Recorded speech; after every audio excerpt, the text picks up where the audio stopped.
Number 1. Men in Black encounter in Indiana.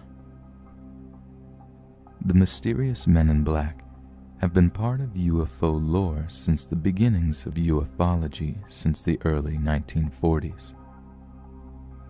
I work as a night security officer at a warehouse in Plainfield, Indiana. The building is located about a mile west of the Indianapolis International Airport on Reeves Road.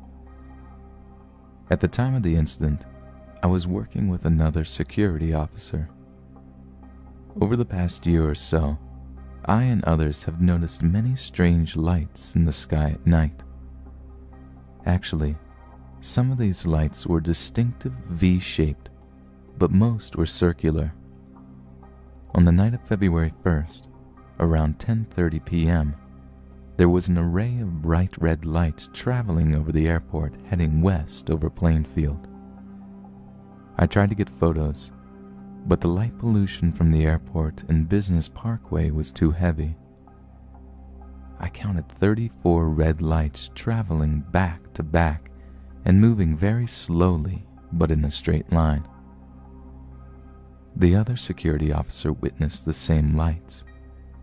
I reported what I saw to a friend in Cincinnati who was interested in UFOs. He said that he would file a report with the UFO group. This was the next day, February 2nd. He told me that he received a similar report from another witness in Indianapolis. On February 8th, early Sunday morning at 1:15 a.m. or so, the security guard at the gate called me on his radio. He said that someone wanted to talk to me. This was very unusual because people rarely drive up to the gate that late, and no one has ever asked for me. I was in the back lot, so it took me a while to reach the front, even by vehicle. While making my way to the gatehouse, the security guard called me again. He sounded frantic and asked me to hurry. When I reached the gatehouse, there was a black Chevrolet Impala parked at the gate and two people standing by the gatehouse door. I parked my truck and walked over to the gatehouse. The first thing I noticed was how tall these individuals were, and that they were dressed the same. They both wore black attire, which were slacks, heavy bomber jackets, and leather gloves. They also had beret-like hats with sunglasses, even though it was dark. There was no insignia or lettering on the vehicle, though it had Ohio license plates. One of the men asked me if I had witnessed anything unusual in the sky above the airport. I mentioned what we had seen on February 1st, and that there had been a lot of different lights seen the past year or so. He says he wasn't interested in the other sightings, just what was seen over the airport. Then he wanted to know if I told anyone else. By that time, I was a bit perturbed and asked who they were. They both smiled. Then the guy apologized for taking up my time. They got back into their car and backed out. It kind of freaked me out because I have no idea who these guys were. I have heard some stories about men in black from my friend, but these guys look normal, other than their weird garb. A few nights ago, I swear I saw the same vehicle in my neighborhood in Indianapolis. It was parked down the street from my house, then pulled off as I passed it on my way to work. At this point, I don't know what to think. I'm not scared, but curious as to what they think I witnessed. Incidentally, the other security guard who witnessed the lights did not receive a visit from these guys. My report must have sparked something, though I don't think my friend used my name or specific location. I wonder if these were MIB, and why they showed so much interest in my sighting.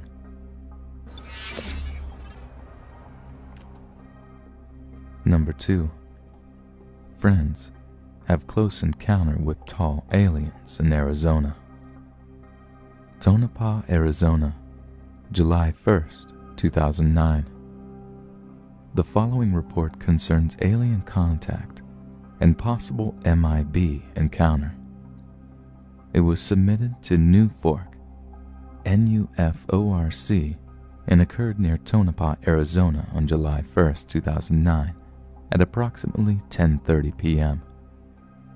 The area is in western Maricopa County, Arizona, approximately 50 miles west of downtown Phoenix off Interstate 10.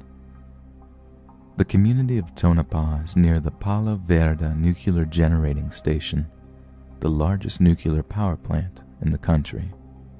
While in the desert near the Palo Verde nuclear plant, the main witness and some friends saw a very large triangle-shaped UFO. They were driving down a dirt road and saw a bright flashing light. They had seen objects in the area before, and their intentions were to look for UFOs. They went off the road behind some mountains, and no sooner had they come around the mountain, they saw the large flashing light. All of them were scared, but at the same time, curious. The main witness' girlfriend was crying and telling them to turn around. They got within 200 to 300 yards from the light. It was the size of 3 football fields, triangular in shape, and had windows around it. It was about 3 stories tall and about 30 feet off the ground. They flashed their lights and it flashed back in the same sequence of flashes. The main witness and his friend, James, got out of the car and walked closer. The closer they got, the better they could make out what was standing in the windows. They could see small, big-headed aliens, and then 7 to 9 foot tall aliens. They based this on the size of the windows. Some of the windows they could see through. The other windows were dark, but then the dark windows cleared up one by one, and as they went clear, more and more aliens appeared on the windows. James was supposedly videotaping the whole time. The main witness was terrified, but excited at the same time. They walked closer and had to stop because the heat coming from the craft was so intense. The craft hovered and then landed. A large panel at the bottom of the craft opened and 2 aliens proceeded to walk out. This absolutely terrified the witnesses, but they couldn't talk or move. The main witness remembers trying to scream and run, but they couldn't move or talk.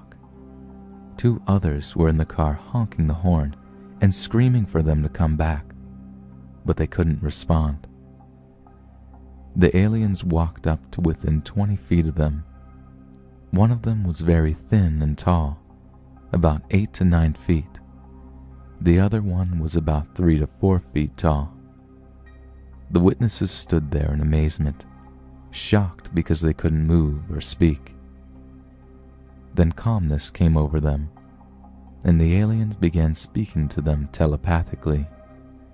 They were saying not to be scared, and that they were not going to harm them. This conversation went on between the 4 of them for 15 to 20 minutes.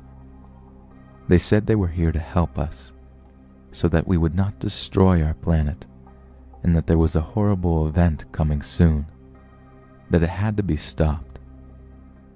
One of the witnesses asked if it was something like 9/11, and they said that it was bigger and that it would come from the Middle East.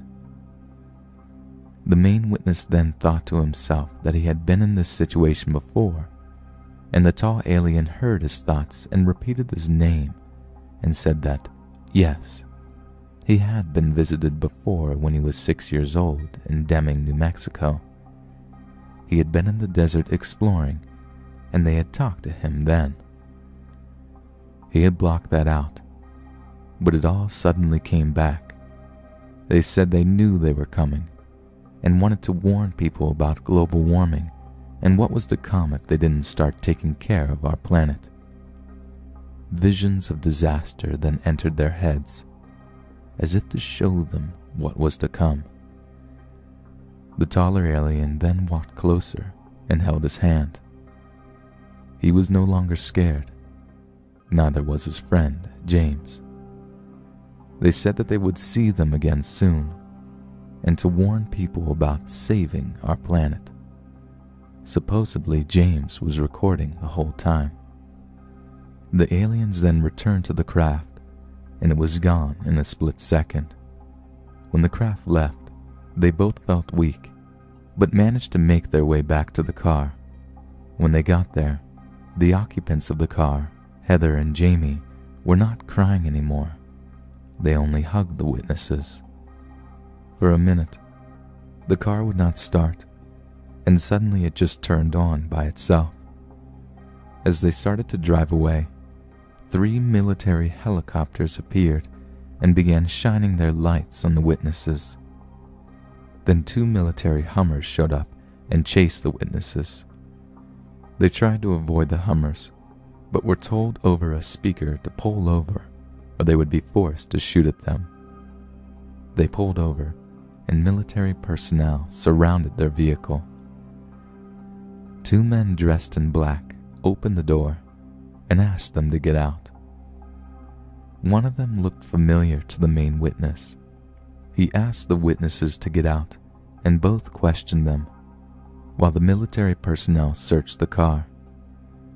They asked them what they had seen, how long they had been there, and if they had had any contact with the alien ship. One of the soldiers then found the video camera. The men in black reviewed it and told the witnesses they were not to speak of this. They then confiscated the camera and took the main witness with them. The other 3 witnesses asked where they were going, and they told them not to worry about it. He left with them, and they questioned him further. He kept staring at one of the men since he looked familiar. They then dropped him off on the I-10 highway near Tonopah Joe's restaurant. There he was later picked up by his friends.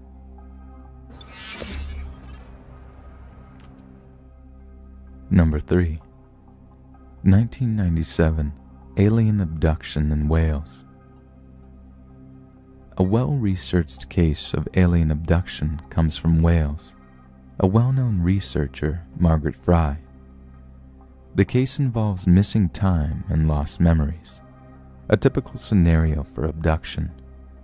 Multiple sightings of UFOs over the Great Orme, a legendary and mysterious mountainous region in North Wales, preceded the events of November 10, 1997 by several days.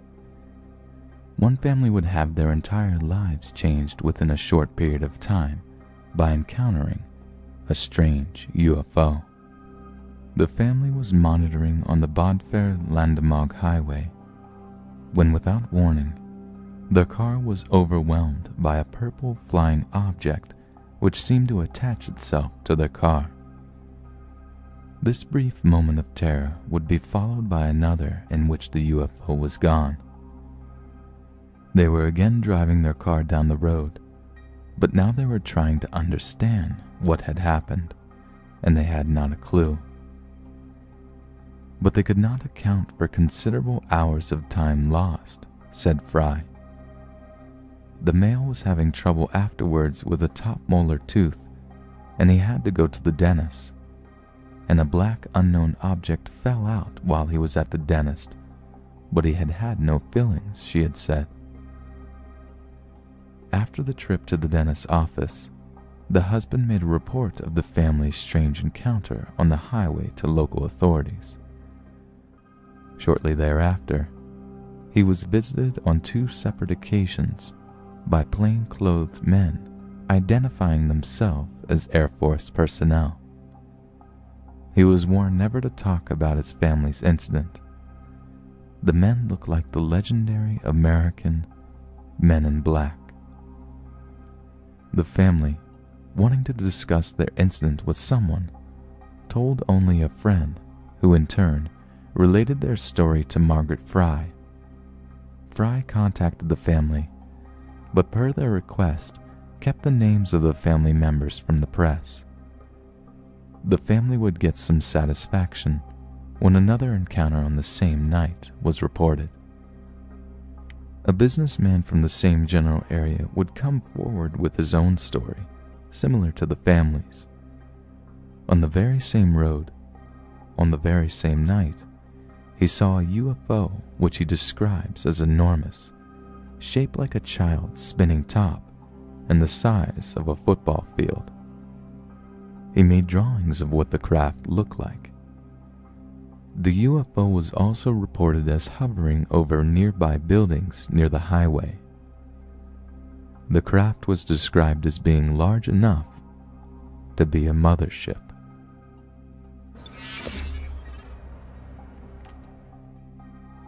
Number 4. 1947 Maury Island UFO Crash. In July 1947, Kenneth Arnold received a letter from Raymond Palmer. Palmer wrote Arnold that he had received a letter from a man named Fred Lee Chrisman.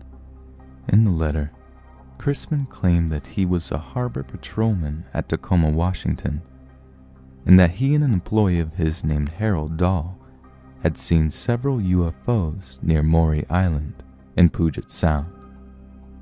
The story that Dahl told was, on June 21, 1947, Dahl, his dog, his son, and 2 crewmen were on a boat near Maury Island when suddenly 6 large metallic objects appeared silently overhead. They were donut-shaped, with a hole in the center and rows of windows around the outside. 5 of the UFOs were circling the 6th, which seemed to be having problems. Dahl beached the boat on Maury Island in order to take photos. The UFO hovered about 500 feet over them, and one of the circling UFOs moved in and touched the ailing one in the center. When it did, the center object began spitting out hot metallic material from its center hole. A lot of stuff fell on the boat, damaging it, and some fell on the dog, killing it. One piece even burned Dahl's son's arm. This regurgitation seemed to fix the ailing UFO, and all 6 objects headed off toward the ocean. Dahl picked up some of the debris and put it into the boat and then headed back to Tacoma. He took his son to the emergency room and then reported to his superior, Fred Lee Chrisman. Chrisman did not believe Dahl and was in fact angry about the boat being damaged. The next morning, Dahl received a visit from a man in a dark suit who told him that he had seen something he wasn't supposed to and warned him not to discuss it with anyone. Meanwhile, Chrisman had taken a boat out to the spot on Maury Island to investigate. He found tons of scattered debris about, and as he was examining the debris, he saw one of the objects appear overhead. After hearing the story and being shown a lump of the material, Arnold decided he needed some help, so he called his friend and fellow UFO witness, United Airlines Captain E.J. Smith. Smith said he would be glad to help, so Arnold flew up to Seattle and brought him back to Tacoma. The two examined the debris that Dahl and Chrisman brought them and heard the story over several times. Dahl claimed the pictures had come out spotted, as if exposed to some sort of radiation. Somehow, the 2 men could never seem to actually produce any of the pictures, spotted or not. The local United Press representative called and said that he was receiving anonymous phone calls from someone who apparently knew everything that Arnold and Smith were doing and sang. After seeing the debris and hearing the story, Brown and Davidson decided that it was a hoax. They took a box of the debris and told Arnold they had to leave. They drove to McCord Field and told the intelligence officer there that they felt it was a hoax. They hadn't told Arnold because they didn't want to embarrass him. The next morning, August 1st, they boarded a B-25 back to Hamilton Field. A few hours later, they were killed when the B-25 crashed. The newspapers hinted that the plane had been sabotaged because they were carrying classified material about flying saucers. They made much of the fact that the crew chief and a passenger were able to bail out, but that Brown and Davidson were not. The official explanation was that the only classified material they were carrying was a file of reports that had nothing to do with flying saucers. The plane crashed because an engine caught fire. Brown and Davidson couldn't bail out in time because a wing broke loose and tore off the tail section. Under questioning, Dahl and Chrisman later admitted that the debris was only worthless slag from a local smelter. There had been no UFOs. They had only been telling publisher Raymond Palmer what he wanted to hear. The Air Force considered prosecuting the two men, but decided they hadn't actually meant to cause any harm. Arnold packed up and flew home in disgust. On the way home, however, he crashed his plane at Pendleton because somehow the fuel valve had gotten turned off. He wasn't hurt. Chrisman and Dahl seemed to have vanished, and no one could find them. According to Jenny Randalls, two intelligent analysts who studied the case in 1980 said it had all the earmarks of an intelligent operation intended, perhaps, to discredit Arnold's original UFO sighting.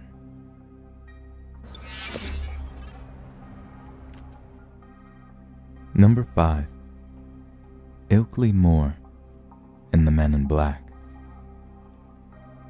From the Nick Redfern book, The Real Men in Black, comes some valuable information on one of ufology's most mystifying cases. The case was taken under review by well-known investigator Peter Hugh.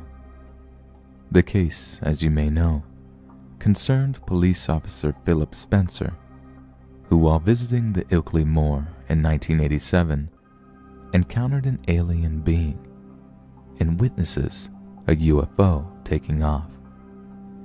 He was allegedly abducted, but was able to take a blurry yet compelling photograph of an alien being. This is one of only a few photographs taken of an alien considered legitimate by many researchers. Hugh's investigation uncovered the fact that Spencer suffered from missing time, a typical component of alien abduction. This fact was made known through hypnotic regression. Spencer unwillingly underwent medical testing on the UFO and was warned by alien beings of pending disaster on Earth if we did not change our ways. Spencer described the beings as being about 4 feet tall, with large eyes, huge hands, small mouth, and 3 fingers on each hand. This matched the photograph that Spencer had taken on the moor in December 1987. Just a month or so later, in January, Spencer would have a visit from the Men in Black. On a Friday evening, Spencer heard a knock on his front door. He opened it and saw 2 men of middle age.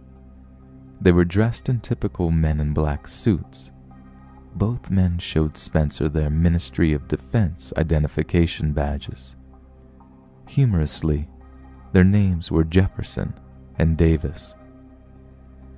Spencer, not knowing what to expect from the 2 visitors, invited them inside, and the 3 sat down for a talk. One of the alleged agents, Jefferson, told them that they had come to discuss an encounter the month before in the Ilkley Moor. This took Spencer by surprise, since he had only told 3 people, all civilians, about what had occurred in the moor. The 2 men were very well versed on the case and asked him a number of questions about what had happened in December 1987. Not sure how to react, and yet afraid to offend them in the case they were officially government officials, he told them about the photograph he had taken. Spencer, not wanting to have the photograph confiscated, lied to the 2 men and told them that a friend of his had the photograph. In fact, Hugh had the photograph and was having it analyzed at the time. Almost immediately, the 2 men seemed to lose interest in questioning Spencer any further. They left almost as quickly as they had arrived. It seems that the 2 men in black, even though they had knowledge of the Ilkley Moor events, did not realize there had been a photo taken until Spencer told them so.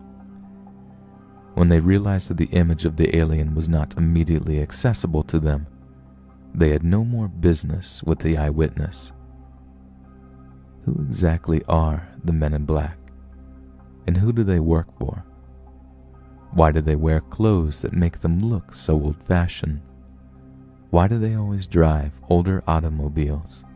Although they function as normal human men, it has been suggested by some that they are, in fact, aliens, assuming the role of humans. They have often been accused of making threats to individuals to not talk about what they have seen. This is an accusation that has also been made about U.S. government agents. Whatever the case may be, they are still a mystery today.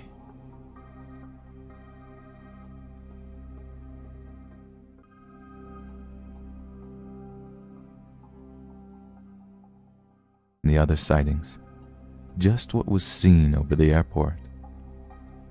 Then he wanted to know if I told anyone else.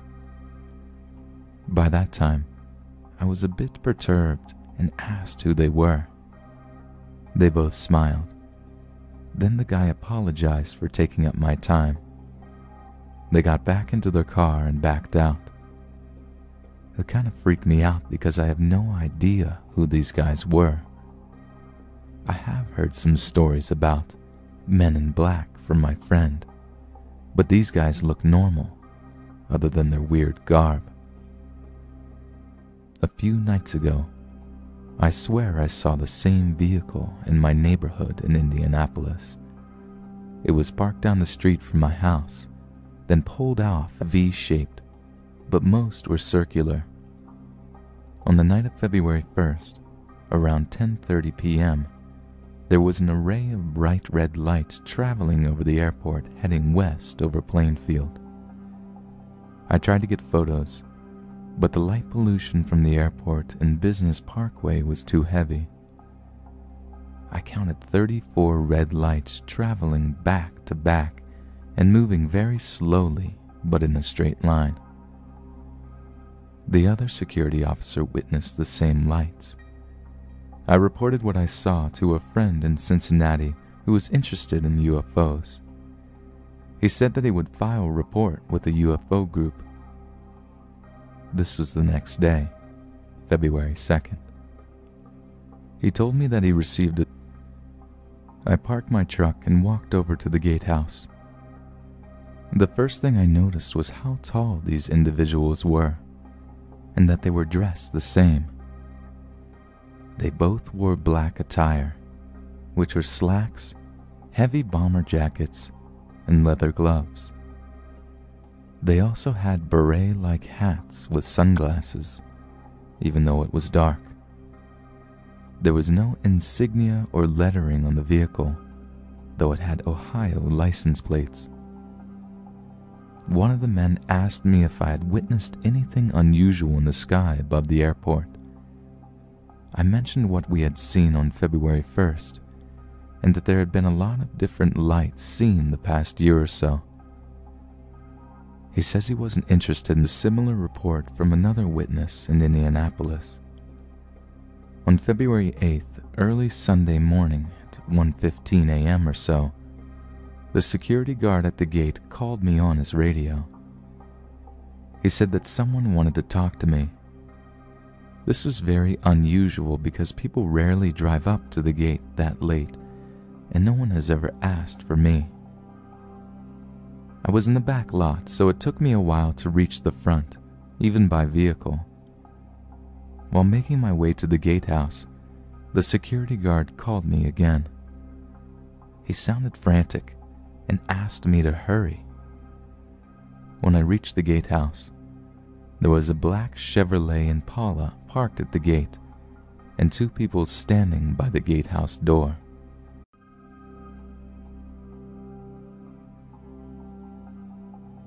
Number 1.